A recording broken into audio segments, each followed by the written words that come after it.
Today, I am looking at replacing the bellows on my older Hegner scroll saw. I believe this one is from 1992, and when I purchased it secondhand, the bellows that it had was very brittle. It just cracked into pieces, and I I looked at other ways of putting air through this tube, but then ultimately decided that I would go with a replacement bellows, and the fix is really easy. So just kind of scrunch this together, put it into position.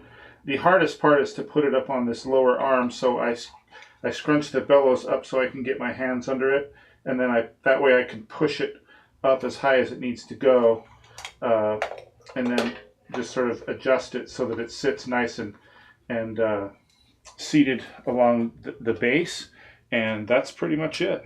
And at this point, we've got air flowing through that hose again, and I'm back in business. So very easy repair.